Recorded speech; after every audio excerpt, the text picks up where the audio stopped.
두 개를 인용하고 그 책을 기독교 가치관으로 다시 해석해서 복음을 전해 보도록 하겠습니다. 네. 오, 감사합니다. 네. 어느 기업의 직원이 직장에서 일을 하고 있습니다. 근무한 지 3년이 지나서 이제 연봉 협상을 해야 해요. 이때 직원은 어찌 됐던 간에 어떻게 해야 되죠? 연봉을 올려달라고 어떻게든 설득해야 합니다. 그렇죠? 가족도 먹여 살려야 하고 교회에 헌금도 많이 하고 싶죠. 예. 10대 벗에 매달 기부금도 내고 있고 교회에 지금 건축원금으로 매달 10만 원씩 나가고 있습니다.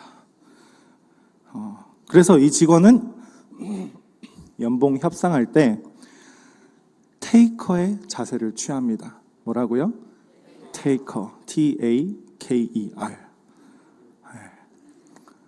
그리고 이 직원에게 부하 직원이 들어왔습니다. 부하 직원에게 내가 가진 노하우를 다 알려주고 싶어요.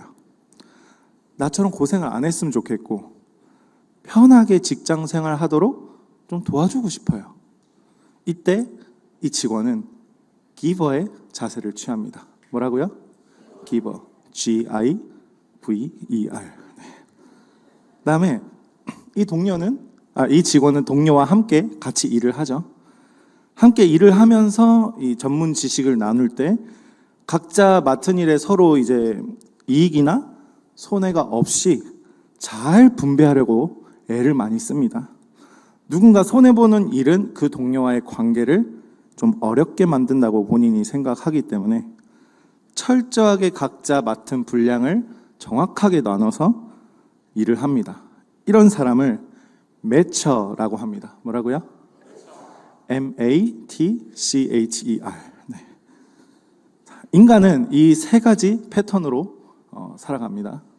근데 의외로 한 가지 패턴을 고집하고 살아갑니다. 자, 나는 이 세 부류 중에 어떤 부류에 속할까요? 취하기만 하길 원하는 테이커, 나눠주기를 좋아하는 기버, 공과 사를 정확하게 따지는 매처. 내가 상황에 따라서 이 테이커, 기버, 매처로 있을 수 있다면 참 좋겠죠. 그렇죠?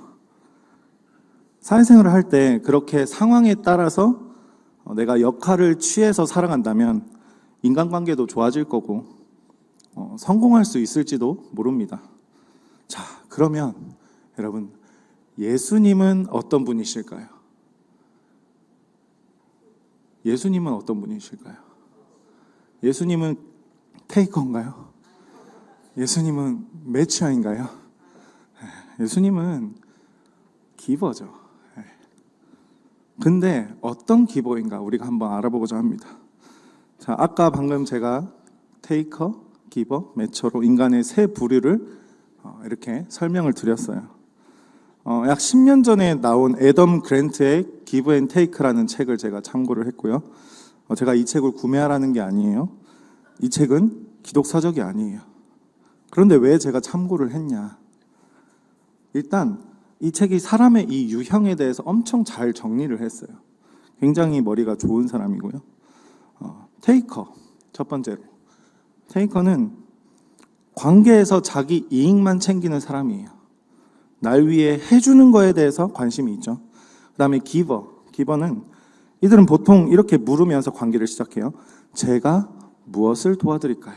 옆에 분들에게 한번 얘기해 볼까요? 제가 무엇을 도와드릴까요? 참 잘했습니다. 네. 세 번째로 매처. 네. 이들은 맞추는 자예요. 이들은 공평함과 공정성을 추구합니다. 당신이 내게 무엇을 해준다면 나도 당신에게 무언가를 해주겠다. 자, 이 저자였던 애덤 그랜트는 3만 명을 대상해서 이 세 부류를 나눈 결과 테이커는 19%, 기버는 25%, 매처는 무려 56%나 된다고 합니다. 많은 사람들의 56%가 그 중간 부류인 매처라는 거죠. 제가 이 책을 왜 소개하는지 궁금하지 않으신가요? 네, 감사합니다. 자, 2주 전에 추상미 감독의 설교 들으셨죠? 우리가 그 설교에서도 알 수 있었던 것이지만 이 세상의 문화라고 할지라도 우리는 절대 그 세상과 단절되어서 살면 안 된다는 그 말씀의 교훈을 얻었을 거예요. 우리가 문화에 세례를 주어서 사용해야 된다는 그 청년들 TF도 그런 개념이죠. 자, 따라서 우리가 이 세상의 지식도 결코 무시해서는 안 되겠죠. 그 열린 생각을 가지고 우리가 신앙생활을 해야 된다는 거예요. 그런데 무작정 이 인문학에 대해서 무작정 공부하기보다 먼저 우리는 기독교 세계관을 먼저 배워야 합니다. 이 세상을 바라보는 이 세계관이 우리가 아직 세상적인 관점이라면 무작정 읽는 이 인문학 서적이 나에게 잘못된 방향으로 인도할 수도 있기 때문이에요. 분별력이 없으면 그 말하는 그대로 따라가겠죠. 그래서 이 기독교 세계관을 먼저 배워야 합니다. 이 앞에 좀 너무 더운데 감사합니다. 에어컨을 고쳤어요. 이 난방이 뒤에 나오죠. 네. 너무 감사하네요. 네. 제가 고신대 신학과에서 배웠던 것 중에 하나 기억이 나더라고요. 철학은 신학의 시녀다. 네. 이게 무슨 말인가? 철학 공부하신 분들 굉장히 불쾌할 수도 있는 발언인데 죄송합니다. 네. 무슨 말이냐면 기독교인들은 항상 이 세상의 모든 지혜와 모든 지식은 하나님으로부터 왔다라는 것을 우리가 인정해야 된다는 말이에요. 그런데 많은 기독교인들이 세상과의 단절을 시도합니다. 단절을 계속하고 있죠. 참으로 안타까운 현실이에요. 소통하지 않으면 서로에 대해서 알 수 없고 소통하지 않으면 오해만 생기게 됩니다. 그래서 10대의 벗은 38년 전에 소통을 시작했죠. 소통책자를 사무실에서 2권에 10,000원에 판매하고 있습니다. 원래 한 권에 10,000원이에요. 네, 지금 사는 게 이득입니다. 농담이고 1번 테이커. 네, 테이커는 아까 제가 말씀드렸듯이 자기 이익만 취하는 사람이죠. 날 위해 해주는 거에만 관심이 있어요. 평범한 테이커들은 어떠냐면 어떤 부류냐면 조심스럽고 방어적인 사람들이에요. 그게 바로 테이커들이에요. 그렇기 때문에 받으려고만 하죠. 자, 테이커들은 이렇게 생각합니다. 내 걸 내가 챙기지 않으면 누가 날 챙겨주겠어? 아무도 나를 챙겨주지 않아. 누가 나 좀 안 도와주나? 누군가 떠오르시나요? 네, 떠오르시면은 본인이라고 생각하시면 됩니다. 네. 받기만을 좋아하는 이 테이커는 대부분이 직장에서 빠르게 성공합니다. 테이커가 되고 싶나요, 갑자기? 네. 그런데 그만큼 빨리 망하는 경향이 있어요. 왜 그럴까? 이 사람들은 적을 많이 만들기 때문이에요. 네. 자기만 살고자 하는 사람 누가 좋아하겠습니까? 상식적으로 생각했을 때 말이 안 되잖아요. 밉잖아요. 그렇죠? 적을 만들게 돼요. 자, 기업 입장에서는 어떠냐면 이 테이커만 잘 골라낸다면 금방 기업이 성장합니다. 네. 사업하시는 분들 참고하세요. 자, 이 테이커에서 또 2 부류로 나뉠 수가 있어요. 불친절하고 받기만 하는 자. 누군가가 떠오르시나요? 자신이라고 생각하시면 됩니다. 자, 그다음에 2번째는 친절하지만 받기만 하는 자. 굉장히 어렵죠. 보통 받기만 하는 사람, 손해를 보기 싫어하는 사람은 불친절하다는 이미지가 있죠. 받기만 하려고 하니까. 근데 이 사실 자기 이익만 추구하는 그런 불친절한 사람들은 머리가 좋지 않은 거예요. 왜냐하면 자기 앞에 있는 이익만 생각하기 때문에 불친절할 수밖에 없는 거죠. 멀리 볼 수가 없는 거죠. 미래에 자신에게 돌아온 이 관계적인 문제나 결정적인 손익에 대해서 제대로 자기가 분별하지 못하기 때문에 당장 자기 앞에 있는 이익만 추구한다는 거예요. 그래서 계획적이고 자기 방어적이기 때문에 나중에 겪게 될 몇 수의 뒤까지 계산하며 판단하면서 행동하지 못한다는 거죠. 사실 이런 사람들은 보통 편집증인 경우가 많습니다. 보통 이 편집증을 망상장애라고도 하죠. 이 편집증은 모든 사람을 적으로 만들어요. 투사한다 그러잖아요. 사람과 관계할 때도 이 상대에게 어떤 숨은 의도가 있는지 모른다는 생각을 하고 살아요. 너무 피곤하겠죠. 끊임없이 자기 중심적으로 해석을 하는 사람들이 이런 부류입니다. 그러나 그들 중에 더 악랄한 사람이 있어요. 바로 친절하지만 받기만 하는 자예요. 이 사람들은 아주 계획적이에요. 사이코패스라고도 하죠. 많은 기버들이 본인이 사이코패스 같나요? 왜 이렇게 웃으시죠? 많은 기버들이 이 테이커들에게 가스라이팅 되기도 합니다. 자, 그럼 두 번째, 기버. 기버는 어떤 사람인가? 타인의 이익을 위해 행동하는가에 초점을 맞추는 사람들이에요. 기버는 말 그대로 주는 사람이죠. 이들은 보통 이렇게 부르며 관계를 시작합니다. 아까 제가 말씀드렸듯이 뭐라고 했죠? 제가 무엇을 도와드릴까요? 그러면 어떤 사람이 기버일까? 교회로 예를 들자면 자연스럽게 떠오르는 존재가 누가 있죠? 반응이 왜 이렇죠? 담임 목사님 아닌가요? 네. 반응이 왜 이렇죠? 네, 전 아무 말도 안 했습니다. 자, 우리 수요성경대학에서 우리 지난 수요성경대학 때 우리가 뭘 배웠죠? 절대긍정을 배웠죠. 거기서 담임 목사님이 하신 말씀이 있어요. 하나를 배우고 하나를 가르쳐라. 그렇게 해야 교만하지 않고 겸손할 수 있다. 배우기만 하면 교만하다고 우리가 배웠습니다. 자, 기버에 대해서 계속 이야기할게요. 또 누가 기버일까? 옆에 한번 보실까요? 옆에. 네. 리더들 있죠. 네.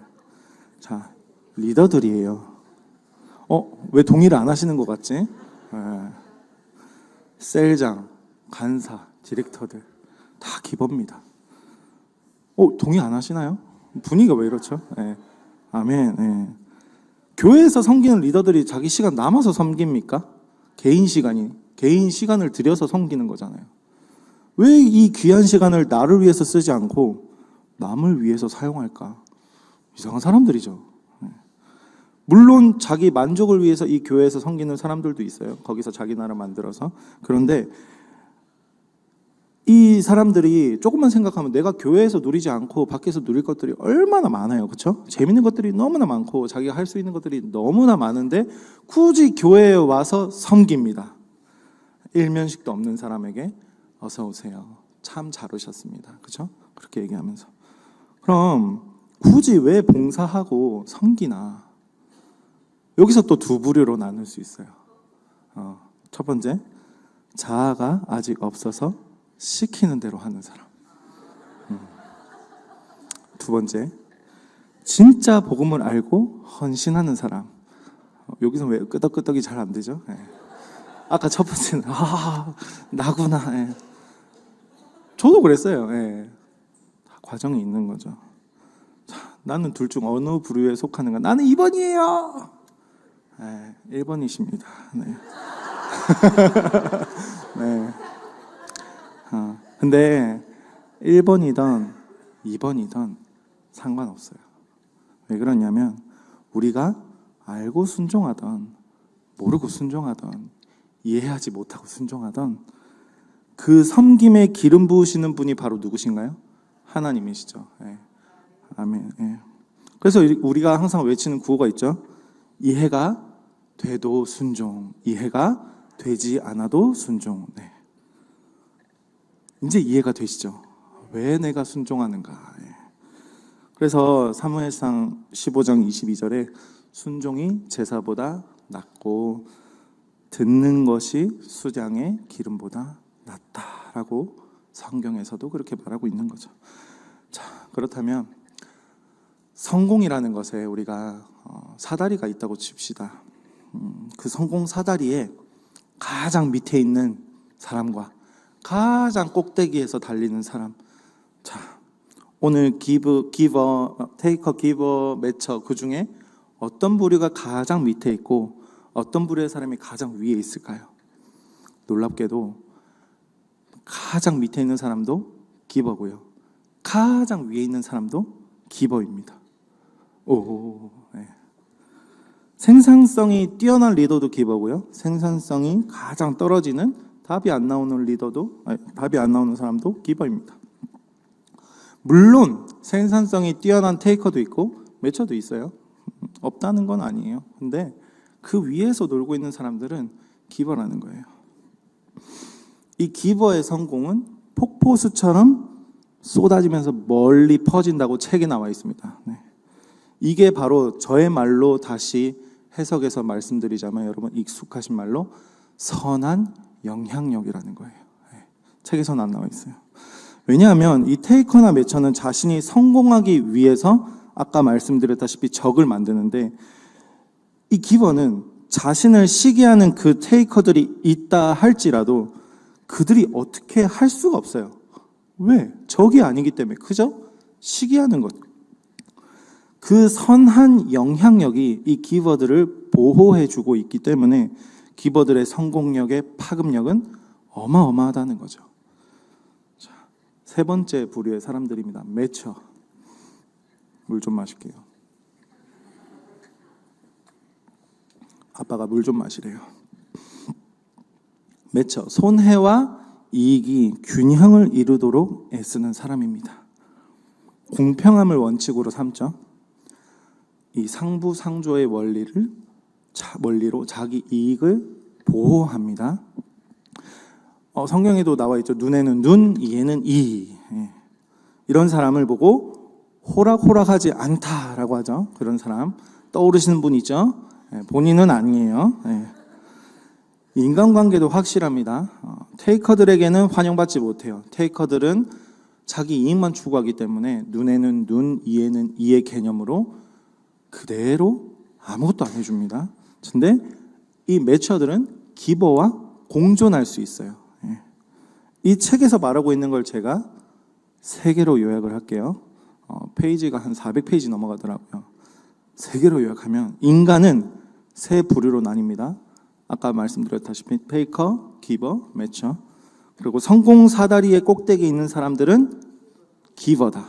그 2번째고, 3번째로는 우리가 성공하기 위해서 어떻게 이 기버들의 특징을 알고 배우고 실천할 것인가, 그거를 이 책에서 알려주고 있습니다.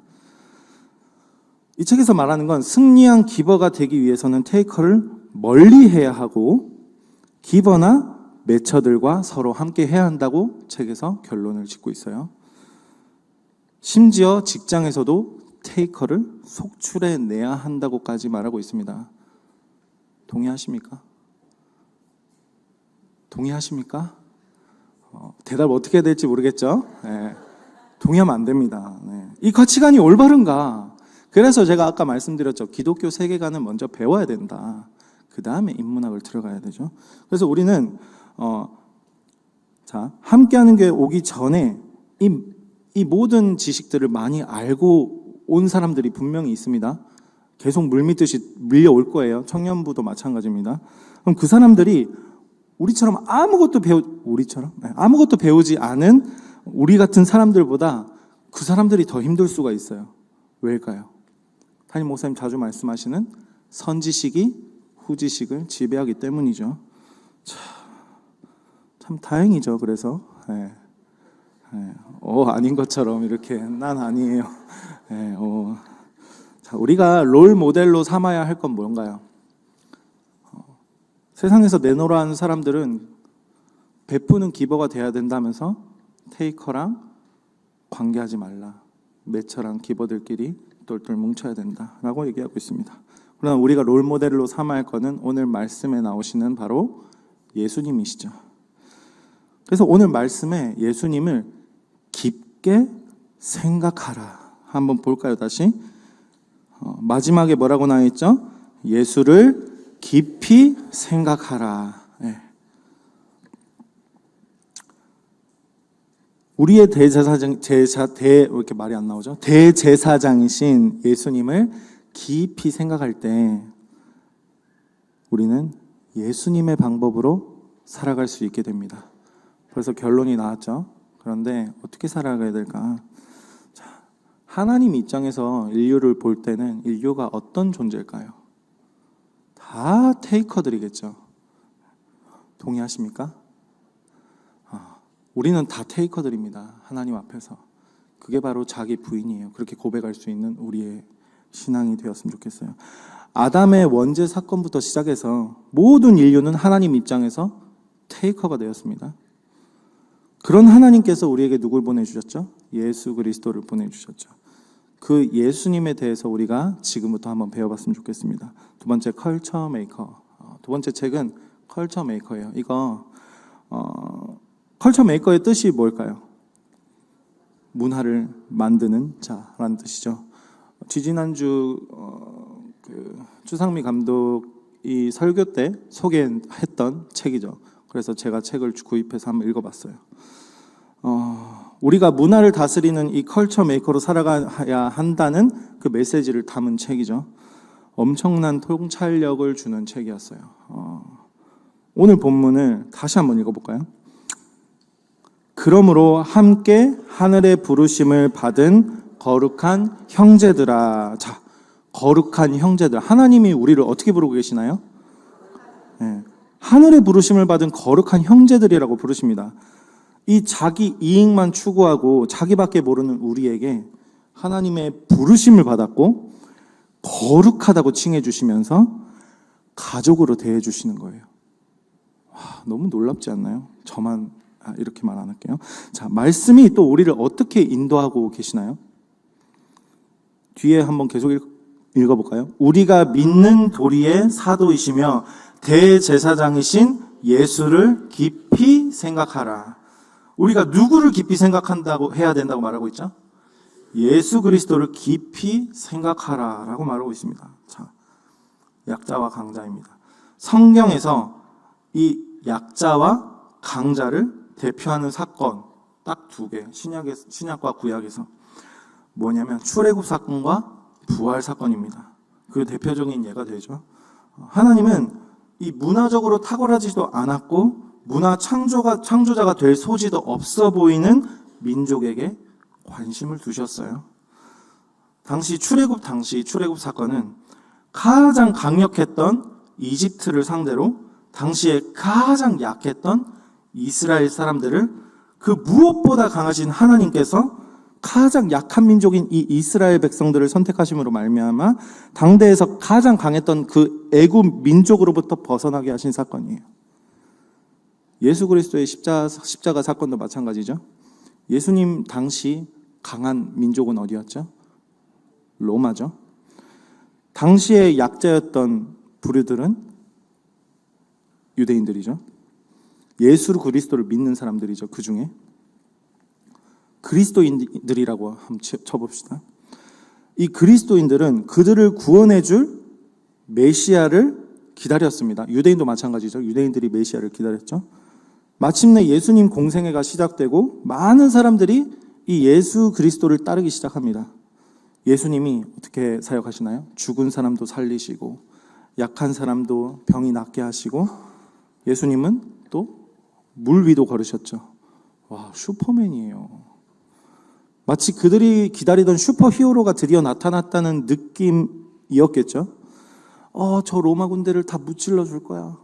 예수님 군대 천사 수없이 많이 데리고 오셔서 나를 어떻게 구원하실까 이런 기대감을 가졌겠죠. 그런데 예수님의 모습은 어땠나요?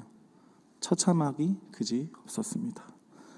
이 권력의 눈이 먼 유대인들이 선동해서 예수님을 아무 힘도 없도록 만들었어요. 예수님이 힘이 없어서 그랬나요? 아니잖아요.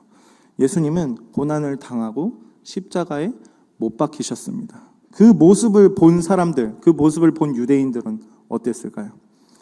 내가 기다리는 그 예수님이 저렇게 연약하게 무너지신다고 믿을 수가 없었겠죠. 그런데 하나님의 큰 그림은 어땠나요?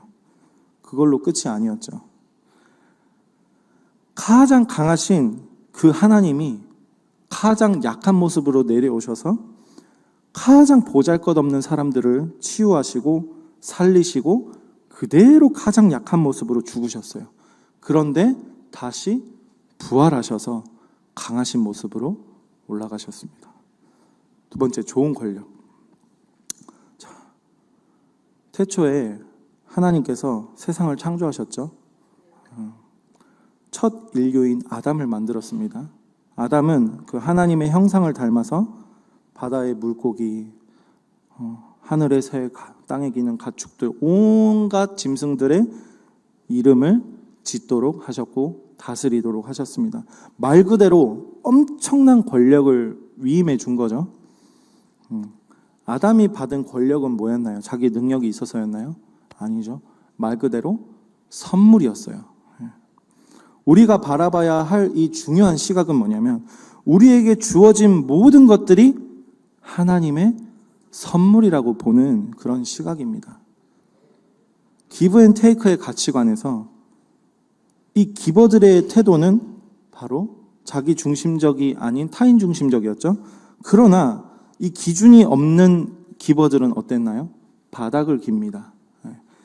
목표와 기준이 있는 똑똑한 기버들은 가장 위에서 놀고 있습니다. 우리는 어떤 태도와 자세로 삶을 살아야 하는가?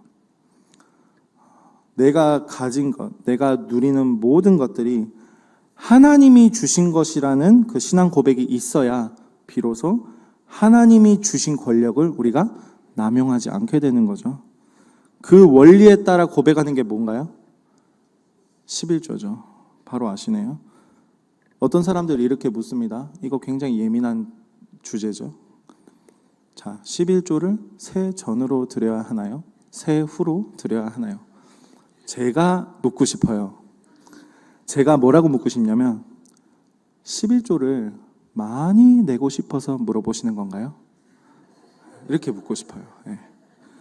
물론 잘 모르기 때문에 질문할 수도 있어요. 그럼 이렇게 말해버리면 뭐 더럽게 얘기하니까 나 이제 질문 안 할래 이렇게 생각할 수도 있는데 어떤 유튜버가 이렇게 얘기한다고 하더라고요. 자기에게 매달 나가는 그 고정 지출이 있지 않습니까? 그걸 빼고 남은 돈을 11조를 드린다고 합니다. 아주 철저하고 계산적이죠. 그리고 댓글들에는 어떤 댓글들이 달려있냐면 그 개념을 아주 칭찬하고 지지하는 댓글들이 많이 달려있어요. 맞습니까 이게? 이게 한국 기독교의 현실이에요. 사실 세전이든 세후든 고정 지출이든 간에 이 11조에 대해서 계산을 하고 있다는 것 자체가 하나님과의 관계를 모르는 거죠. 11조는 뭐죠?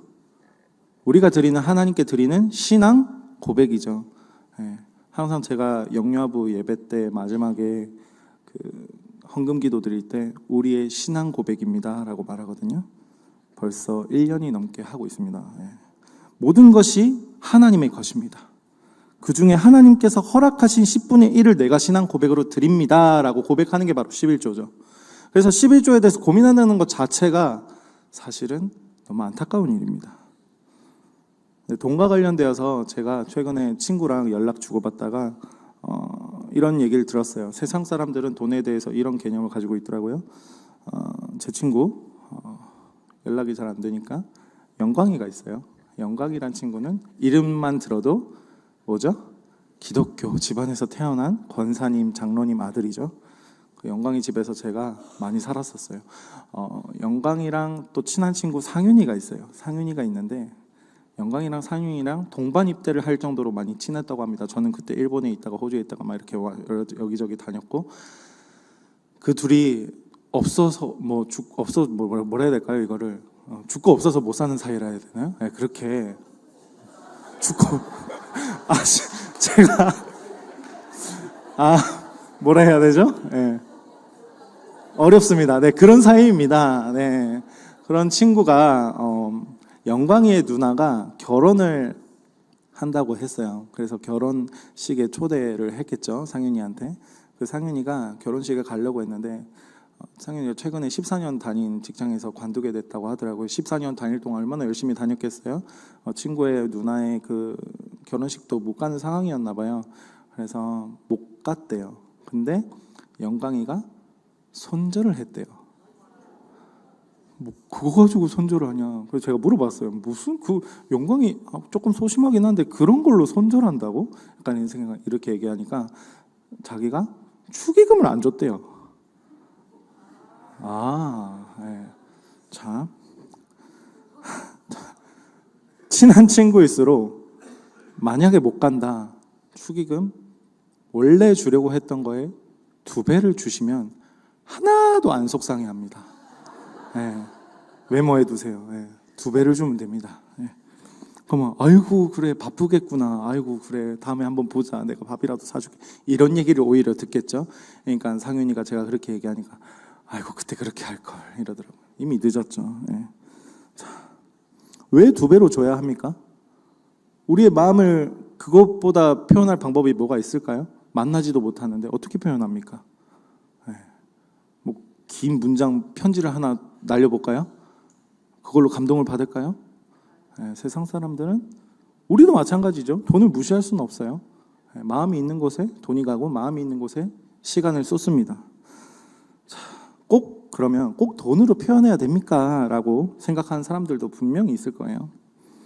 저는 교회 와서 헌금으로 우리 아이 신앙을 표현하고 싶지 않아요. 헌금을 못 드리는 만큼 교회에서 봉사할래요. 답답하죠.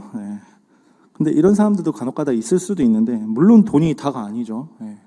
제가 돈이 중요하다고 했지 돈이 다라고 하지 않았습니다. 돈보다 더 좋은 표현 방법이 있으면 그 표현 방법을 사용하면 되긴 해요. 그러나 제가 말하는 의도가 뭔가요?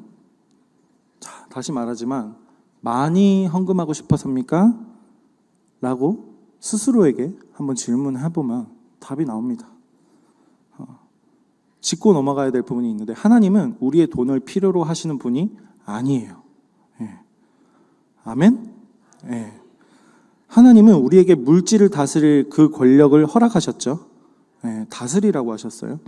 하나님이 주신 권력을 내가 어떻게 여기느냐에 따라서 좋은 권력이 되기도 하고 나쁜 권력이 되기도 합니다. 하나님이 주신 물질, 하나님이 주신 돈, 하나님이 주신 시간도 마찬가지죠. 내가 어떻게 사용하느냐에 따라서 좋은 돈이 될 수 있고 나쁜 돈이 될 수 있습니다.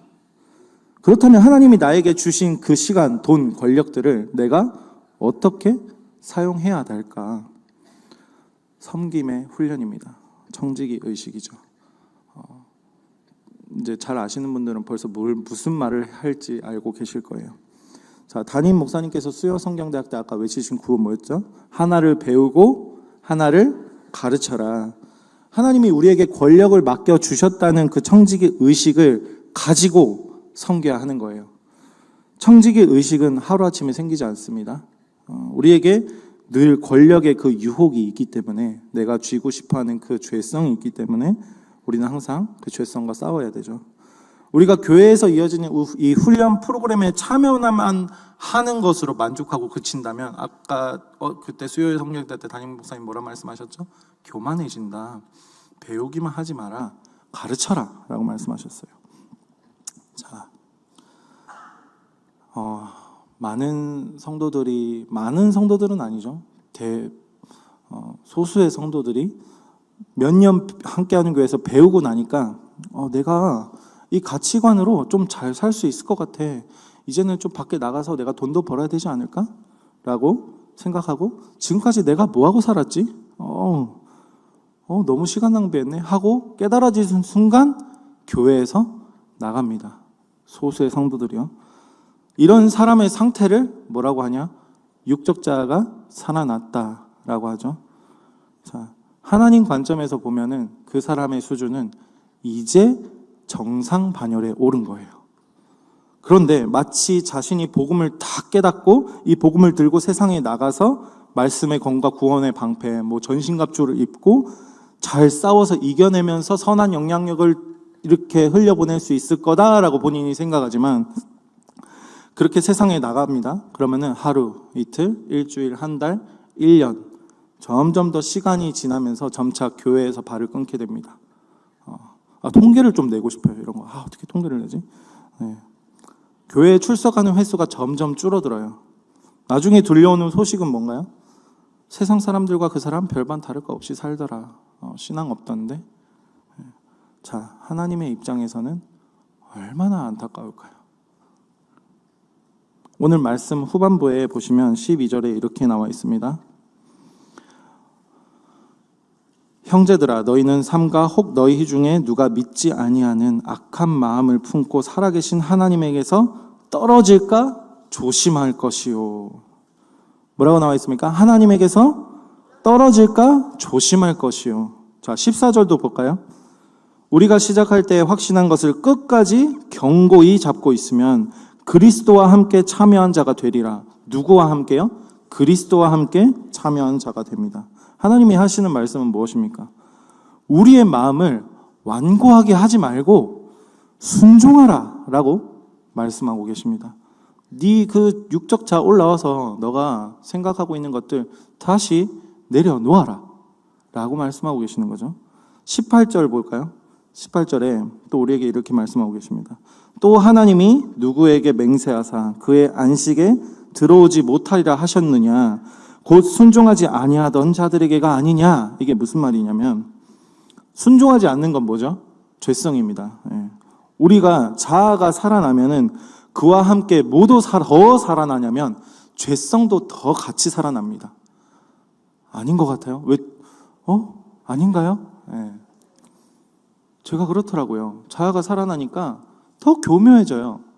죄도 똑같이 지어요. 자아가 살아나서 훈련받으니까 죄 안 짓는 사람 혹시 손 한번 들어보시겠어요? 제가 배우러 가겠습니다. 자, 이렇게 올라왔을 때 뭐라고 하나님 말씀하고 있냐면 그때부터 영적 자아를 키우는 훈련을 시작해라 라고 말씀하고 계시는 거예요. 오늘 말씀 19절 보시면은 마지막 절이죠. 믿지 아니함으로. 뭐라고요? 믿지 아니함으로. 머리로 알지만 가슴으로 여겨지지 않는 걸 뭐라고 하죠? 믿지 않는다. 믿어지지 않는다. 말씀에 분명히 나와 있습니다. 믿지 아니함으로.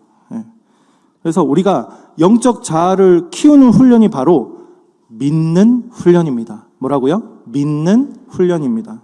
하나님께서 각 믿는 성도들에게 소명을 주시죠. 그 소명을 깨달은 사람도 있고 찾아가는 사람도 있습니다. 믿기 전에 받은 것은 뭐냐? 야망이죠. 믿은 후에 우리가 하나님의 뜻대로 바라보는 삶을 방향을 잡으면은 그게 바로 소명이 됩니다. 자, 우리의 소명은 무엇인가? 소명입니다. 3번에 1번. 우리의 소명을 찾아서. 자, 기억하세요. 소명입니다. 1번, 우리의 소명을 찾아서. 컬처 메이커에서 이렇게 질문하고 있습니다. 나는 누구에게 나의 권력을 나눠주고 있는가? 나는 청지기로서 어떻게 살아가고 있는가? 우리 자신을 얼마나 변화시키고 있는가? 그리고 무엇보다 중요한 질문을 던지고 있습니다. 우리가 존재하기 이전부터 우리가 죽은 이후에도 역사 가운데 일하실 그분의 손에 자신을 맡기면서 변화를 추구하는가? 자, 나는 지금 어떤 변화를 맛보고 있습니까? 변화되고자 하는 내 마음의 동기는 뭔가요? 스스로에게 한번 물어보셔야 돼요. 영원한 천국을 우리는 믿고 살아갑니까? 아니면 세상에서 내가 누릴 영광을 위해서 살아가고 있습니까? 똑똑한 세상 사람들은 어떻게 하면 성공할 것인지, 어떻게 하면 남에게 피해받지 않고 남에게 피해 주지 않고 더불어 살아가는 이 세상을 만들어갈 것인지에 대해서 고민하고 답을 제시하고 있습니다. 자, 대한민국은 어떤 민족이죠? 배달의 민족이 아니라 물질 만능주의, 외모 지상주의와 같은 포스트 모더니즘이 들어와서 그게 또 변질돼서 이 종교가 들어와도 우리나라는 변질이 되더라고요. 기독교가 들어왔는데도 약간 유교적으로 기독교를 믿어요. 우리나라가 희한한 민족이에요. 어느 나라보다 이 포스트 모더니즘의 특징을 잘 보여주는 사례가 된 민족이 돼버렸어요. 이런 문화 속에서 우리는 예수님 부활의 신앙을 배우고 그것을 전하며 살아갈 소명을 받습니다. 너무 힘드십니다. 이게 지금 얼마나 힘들겠어요, 그렇죠? 네, 옆에 분들에게 인사해 볼까요? 고생 많으십니다. 네. 아이고, 대한민국에 태어나서 이렇게 고생이 많으시나요? 아유, 고생 많으십니다. 네. 아유, 그냥 저기 오지에 가가지고 복음만 탁 전 바로 예수 믿어 하면 예 이러면서 막 믿는 애들 있으면 얼마나 좋아요, 그죠? 이 대한민국에 태어나신 하나님의 분명한 목적이 있겠죠? 우리가 그래서 은혜가 필요합니다. 뭐가 필요하다고요? 은혜가 필요합니다. 네. 이게 발음이 어렵네요. 네. 은혜. 1번 넘어갔습니다. 2번입니다. 네. 감사합니다. 네. 은혜, 영적 배가와 실패. 하나님은 그에게 구하는 자에게 은혜를 주십니다. 아멘. 누가복음 11장 13절에서 이렇게 기록하고 있습니다. 너희가 악할지라도 좋은 것을 자식에게 줄 줄 알거든 하물며 너희 하늘 아버지께 구하는 자에게 성령을 주시지 않겠느냐. 예수님이 직접 하신 말씀이죠. 예수님은 왜 이렇게 말씀하셨죠? 이 구절은 예수님께서 제자들에게 짧은 주기도문을 알려주고 난 다음에 추가로 하신 말씀이죠. 예수님은 하나님과 우리와의 관계를 알려주고 있는 거예요. 뭐라고요? 관계를 알려주고 있는 거예요. 이렇게 기도해야 된다가 아니라 하나님이 너희 아버지인데 너희가 간절히 기도하면 그 아버지가 네 기도 들어주지 않겠냐, 이 말씀인 거예요. 이렇게 기도해야 된다가 아니라 관계를 말씀하고 있는 거예요, 예수님은. 자, 라디오 주파수를 맞추지 못하면 아무리 듣고 싶은 방송이라도 극동방송 못 듣죠? 기도도 마찬가지로 하나님께 주파수를 맞추지 못하면 하나님의 음성을 들을 수 있을까요, 없을까요? 하나님이 주파수를 맞춰주실 수도 있죠. 예. 우리가 아기일 때 우리가 똥을 싸질러도 하나님께서 오셔서 치워주시는. 예. 그러나 하나님의 음성을 듣고 살아가고 싶잖아요, 그렇죠? 하나님의 음성을 들을 수 있는 주파수는 금식 기도도 아니고 많은 헌금도 아니고 열정적인 헌신도 아니고 섬김도 아니에요. 뭐냐면 하나님과 대화할 수 있는 주파수의 주소는 관계예요. 뭐라고요? 관계입니다. 우리가 주여 주여 외치잖아요. 목사님은 주여 이렇게 하시고 저는 주여 이렇게 하고, 그죠? 네. 우리가 외치는 이유는 관계를 알게 해주는 수단인 거예요, 이게. 우리가 주여 주여의 능력이 있는 게 아니라 우리가 주여 주여 외치는 우리의 이 순종함에 하나님께서 기름 부어주시는 거예요. 아멘. 우리가 교회에 순종하며 구할 때 하나님께서 은혜를 부어주십니다. 아멘입니까? 그래서 그런데 우리가 기도에 실패할 수도 있잖아요. 사역에 실패할 수도 있고. 우리의 소명인 청지기 의식의 섬김에 실패할 수도 있어요. 그러나 우리가 실패했다고 여길지라도 우리가 좌절할 필요가 없는 이유는 하나님께서 우리의 실패마저도 선으로 바꾸시는 전능하신 하나님이시라는 겁니다. 아멘입니까? 네.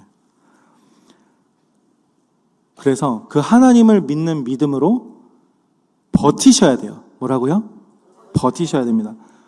버티는 게 실력입니다. 아멘. 옆에 계신 분들에게 이야기해 볼까요? 버티는 게 실력입니다. 네. 네. 벌써 증명이 되었어요. 저로 인하여서. 제가 함께하는 교회 12년째, 13년째인가요? 모르겠는데 처음 왔을 때 저의 모습을 아시는 분들은 여기 몇 분 계신 것 같은데, 제가 지금 뭐 하고 있죠? 하나님 말씀을 전하고 있잖아요. 하나님께서 하십니다. 아멘. 제가 그 살아있는 증거가 되겠죠. 거의 뭐 엄마 미소, 아빠 미소 해주시는데 너무 감사합니다. 함께하는 교회는 지금 양적인 배가보다 지금까지는 영적인 배가의 은혜를 경험하면서 성장해 왔습니다. 공동체 안에서 실패의 경험도 해봤죠. 지난 18년의 세월, 이제 19년째인데 돌아봤을 때 하나님의 은혜가 아니고서는 지금 함께하는 교회가 이렇게 성장할 수 있었다고 말할 수 있을까요? 아니죠. 하나님의 은혜 아니고서는 이렇게 성장할 수 없었습니다. 함께하는 교회가 지금까지 달려올 수 있었던 것은 누구 덕분이죠? 바로 예수 그리스도의 십자가의 보혈의 은혜 덕분입니다. 하나님의 은혜 덕분이죠. 아멘. 세 번째, 십자가입니다. 물 좀 마실게요.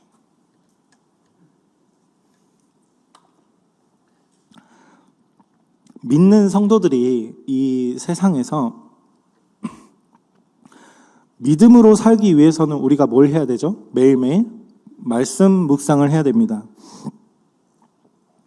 그 말씀 묵상을 하면은 우리가 말씀 묵상하고 십자가를 묵상하다 보면은 특히 큐티 학교 때, 지금은 새가족 행복학교죠.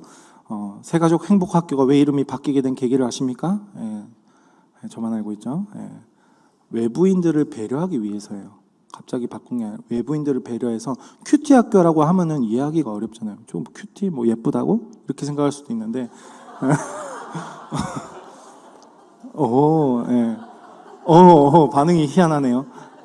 그게 아니고 밖에 분들은 새가족 행복학교, 새가족이 행복해지는 학교구나, 내가 저길 가야 되겠다라는 의도로 외부 현수막을 먼저 이름을 바꾸면서 시작되었어요. 네, 재밌죠? 네. 이 묵상과 기도 가운데 우리가 십자가 묵상하면서 큐티학교, 새가족 행복학교를 하면서 십자가를 묵상하다 보면은 그 십자가에 매달려서 죽으시고 다시 부활하신 예수님을 우리가 바라보게 됩니다. 그리고 우리가 매일 묵상과 기도, 그리고 교회에서 한 주에 훈련 프로그램이 몇 개 정도 돌아가는지 아세요? 20개 이상 돌아갑니다. 그 중에 하나라도 듣지 않으시는 분들, 말 안 해도 아시죠? 그 훈련 프로그램의 참여를 통해서 나를 위해 죽으신 그 예수님을 인격적으로 만나게 되고 예수님께서 다시 부활하신 이유를 우리가 깨닫게 되는 거예요. 말씀을 배우면 배울수록 이 십자가에 달리신 예수님을 찌른 장본인이 누구다라고 여겨지나요? 나. 네. 한번 경험해 보셨나요? 저 창으로 찌른 사람 저거 난데 하면서 울면서 그런 나를 예수님께서 자신의 피로 깨끗하게 씻어주셨어요. 아멘. 그 예수님이 우리에게 우리가 원하는 거 다 해주실 분이 아니겠어요? 네, 그걸 내가 받았던 상처, 내가 겪었던 고난들, 모든 것들을 공감해 주시고 내가 그렇게 고통 가운데 있을 때 내 옆에서 함께 그 당시 그 고통 가운데 있을 때 나만 혼자 있는 게 아니었구나. 내 옆에 예수님이 계셨구나. 내 옆에 예수님께서 나를 위해서 중보하고 계셨구나 라고 그 예수님의 모습을 우리가 보게 되는 거예요. 그렇게 우리가 예수님을 영접하고 우리가 거듭났죠. 거듭난 우리는 지금까지 내가 살아왔던 그 나의 가치관, 내 방식을 내려놓는 연습을 영접 이후에 시작합니다. 영접하고 다 끝난 게 아니에요. 이후 새로운 삶의 방식인 그 예수 그리스도의 삶의 방식을 살아가는 그 놀라운 성령님의 은혜가 이 함께하는 교회 공동체와 그 개인에게 임하게 되는 겁니다. 아멘. 우리가 예수님을 생각할 때, 예수님을 깊이 생각할 때 오늘 말씀처럼 기브 앤 테이커의 방식이 아니라 우리를 십자가 앞으로 이끄셔서 예수 그리스도의 삶의 방식을 알려주시는 그 예수님을 깊이 생각하는 우리가 된다는 거예요. 아멘. 예수님은 성공한 기버가 아니에요. 가장 밑바닥에 있는 실패한 기버의 모습으로 끝나셨어요. 세상 사람들의 기준에서는요. 그러나 가장 놀랍게 가장 높으신 그 자리로 올라가셨습니다.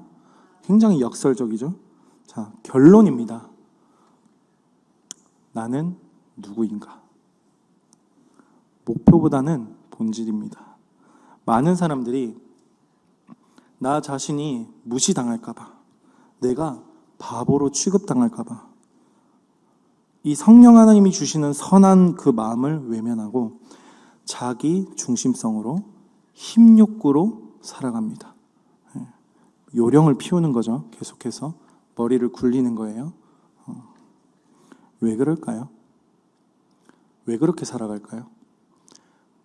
왜 그렇게 살아가냐면 자존감은 낮고 자존심이 높기 때문이에요. 하나님께서 이 아무런 생각도 없는 자존감이 낮고 자존심만 높은 우리를 이 함께하는 교회로 부르셨습니다.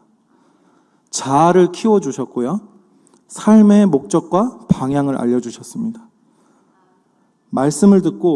우리가 말씀을 듣고 믿음으로 구원받은 우리가 이 세상 방식이 아닌 내가 기존의 선지식으로 해왔던 방식이 아니라 하나님의 방법을 새롭게 알려주십니다. 그 과정이 순탄할까요? 아니죠.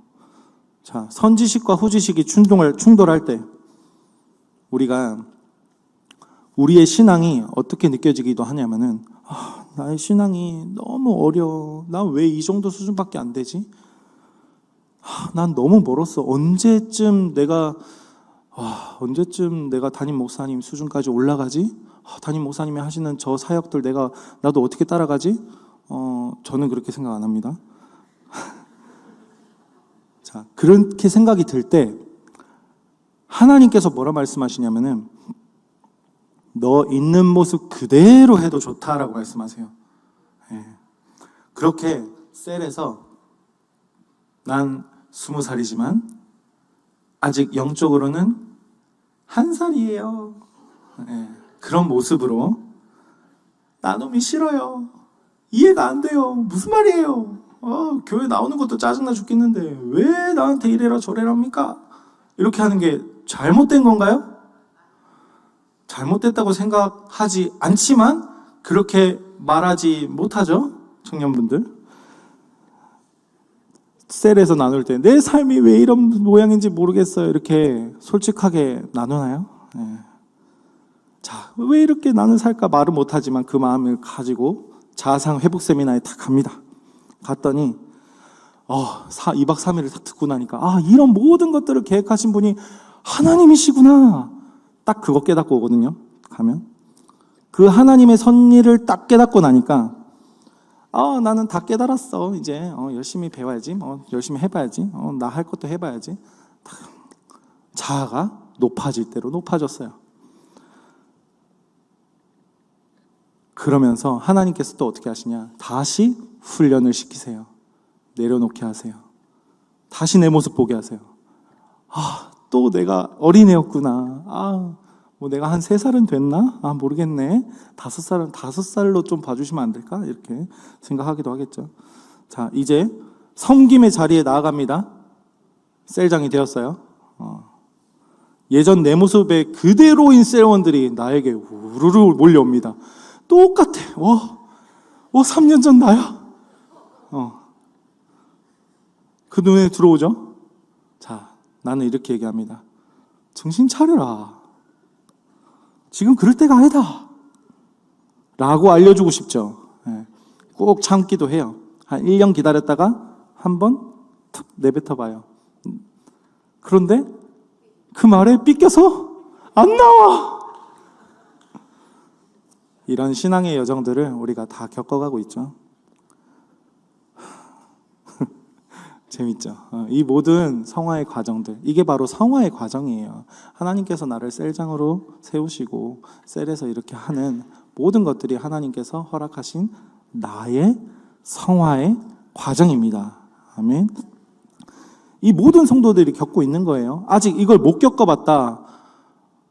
내가 빌런입니다 라고 스스로 생각하시면 됩니다.